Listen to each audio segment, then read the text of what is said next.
और केंद्रीय मंत्री प्रकाश जावड़ेकर इस वक्त प्रेस से मुखातिब हो रहे हैं। सीधी तस्वीर हम आपको दिखाते हैं। मोदी कैबिनेट से 2 अध्यादेशों को मंजूरी मिल चुकी, इसी पर वो जानकारी दे रहे हैं। पहला अत्यावश्यक कानून इसेंशियल कमोडिटीज एक्ट, अत्यावश्यक वस्तु कानून, उसमें किसान हितैषी सुधार किए गए हैं। यह कानून कब बना था? बहुत पहले बना था, जब देश में किल्लत होती थी। आज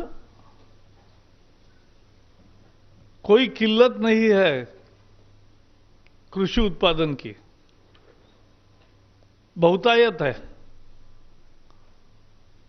और इसलिए ऐसे समय ऐसे बंधन डालने वाले कानून की जरूरत नहीं थी। पहले तो मुझे याद है, शक्कर राशन पर सस्ती मिले इसलिए किसान के शक्कर पर भी लेवी होती थी। अभी भी कुछ कानून के प्रोविजंस ऐसे हैं कि जब कीमतें बढ़ती है तो तुरंत बंधन आते हैं खेती किसान पर, निर्यात बंद होती है, भंडारण पर निर्बंध आते हैं। ये इसेंशियल कमोडिटीज एक्ट की लटकती तलवार ने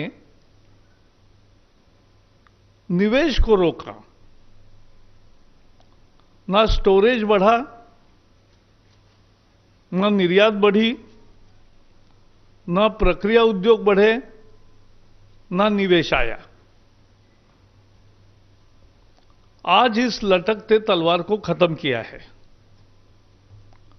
और इसका परिणाम होगा कि किसान को अच्छी कीमत मिलेगी। अनाज, तेल, तिलहन, दाल, प्याज, आलू, ऐसी वस्तुएं इसेंशियल कमोडिटीज एक्ट से बाहर कर दिए गए। अब किसान को तय प्लान के अनुसार वो निर्यात कर सकता है, भंडारण कर सकता है। ये सब सहूलतें उसको मिलेगी। और केवल जब बहुत ही विशेष आपदा होगी, कोई प्राकृतिक आपदा आई या अत्यधिक महंगाई हो गई या कोई युद्ध हो गया, इस तरह का कोई कारण है बड़ा, तो ही ये बंधन फिर लग सकते, नहीं तो लगाने की जरूरत नहीं है। और इसलिए किसानों की ये मांग 50 साल से थी, जो आज तक पूरी नहीं हुई थी, आज ये पूरी हुई है। निश्चित किसान इसका स्वागत कर रहे हैं। बाकी 2 निर्णय है जिसकी जानकारी तोमर जी देंगे, मैं केवल एक शब्द में उसका उल्लेख करूंगा। एग्रीकल्चर प्रोड्यूसर मार्केट कमेटी के बंधन से किसान मुक्त हुआ है। किसान कहीं भी उत्पादन बेच सकेगा। ज्यादा दाम देने वाले को बेचने की आजादी मिली है किसान को। और एक वन नेशन वन मार्केट के दिशा में हम आगे बढ़ रहे हैं, जिसकी जानकारी, बहुत अच्छा कानून आज अध्यादेश की चर्चा हुई है। वो अध्यादेश के बारे में अधिक जानकारी जो हम कानून बनाने जा रहे हैं उसकी जानकारी तोमर जी देंगे। एक तीसरा महत्वपूर्ण निर्णय हुआ, ज्यादा कीमतों के गारंटी पर कृषि उपज समझौते से बेचने की किसान को अनुमति मिली है। यानी कोई निर्यातक है, कोई प्रोसेसर है,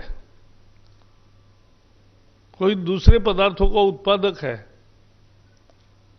तो उसको कृषि उपज दोनों के आपसी समझौता जो होगा उसके तहत बेचने की सुविधा आज मिली है, जिससे सप्लाई चेन खड़ी होगी। भारत में पहली दफा ऐसा कदम उठाया गया है और उसके सारे महत्वपूर्ण पहलू तोमर जी बताएंगे। चौथा एक निर्णय हुआ है, it's important for commerce and industries. We know the world situation, industries are thinking to diversify their